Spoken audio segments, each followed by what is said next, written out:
He is the Management Director of Forensic Audits and Special Investigation at GAO. The FSI unit investigates waste, fraud, and abuse related to government programs and taxpayers' dollars. FSI has recently investigated abuses of Hurricane Katrina relief dollars, border security, and overtime and minimum wage complaints, among other topics. Also sitting with the panel from GAO's FSI unit is Mr. Bruce Kutz, a senior-level specialist who participated in the Hubzone investigation. Although Mr. Kutz will not be offering testimony, he will be available to answer questions about FSI's findings. Thank you and welcome. Madam Chairwoman and members of the committee, thank you for the opportunity to discuss the Hubzone program. Today's testimony highlights the results of our investigation of this program. My testimony has two parts. First, I will discuss our covert testing of the application process, and second, I will discuss several cases that we investigated.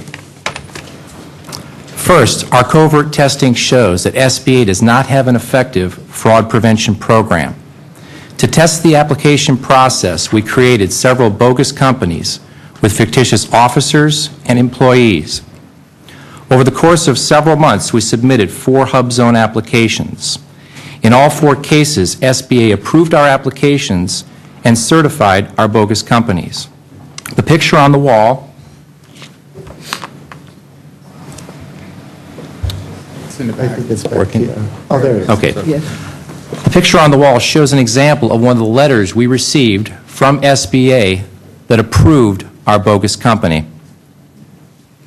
The entire application process was online. We never had to speak to any SBA officials. For our first application, SBA requested several documents by email. In response, we created bogus documents using publicly available hardware and software, and then we faxed the information to SBA. For our other 3 applications, SBA did not request any supporting documentation. It appears that SBA did nothing to validate any of the information that we provided. To participate in this program, the office where the greatest number of employees work, which is referred to as the principal office, must be located in a Hubzone.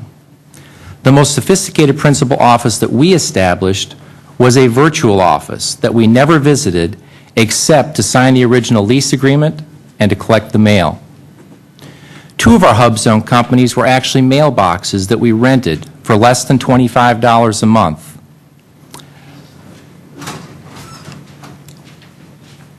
The picture on the monitors, make sure it's up there, shows our 4th Hubzone principal office, which is a Starbucks coffee shop.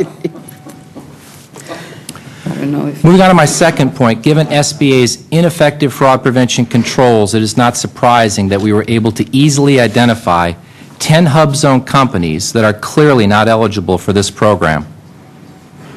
6 of these companies failed to meet the principal office test.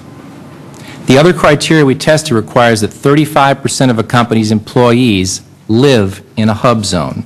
None of these 10 companies met this requirement. Here are some of the more egregious examples.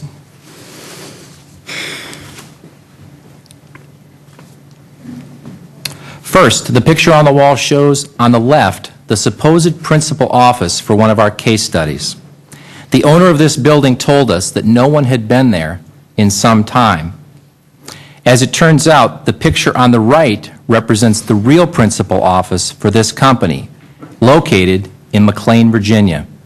In another case, the company's supposed principal office was actually a rundown duplex in Landover, Maryland. The vice president of this company admitted to us that nobody actually worked at this location. 2 other companies had supposed principal offices located in Hubzones. However, nobody actually worked at these locations. The real principal offices for these 2 companies were in Hyattsville, Maryland, and once again in McLean, Virginia.